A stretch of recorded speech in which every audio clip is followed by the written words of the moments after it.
I pozdrav svima, dobrodošli u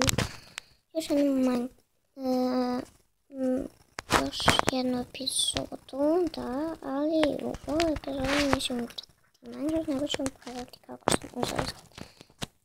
Ušao sam u Minecraft, ja ćemo pisati play, ne idete na play, idete na ovo. Sad idete na ove kao lave i tu možete biti on i sad imate ovo skladu. Možete da budete oni. Sad vi birate koje hoćete.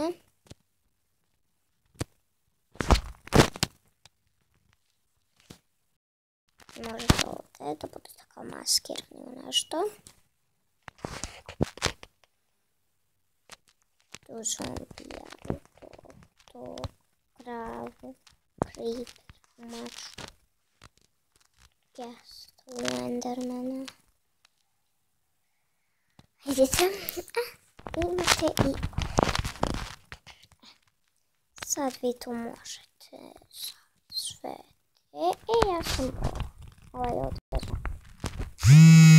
ja mislim da ću ja sad promijeniti zato što meni se taj skrit ne sviđa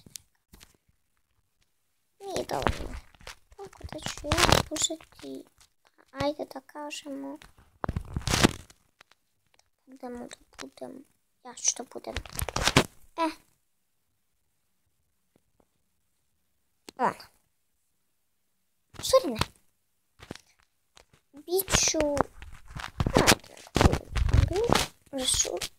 resursi, ništa, pećinac možete da budete, to meni strava, ali neću, evo možete da budete i onaj mimičar, kako već.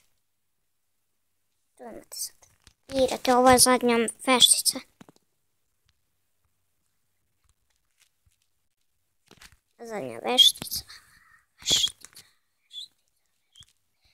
I pa da. Ovdje kad uključujete tu. Pa to. To je to. Što u sljedećoj epizodi.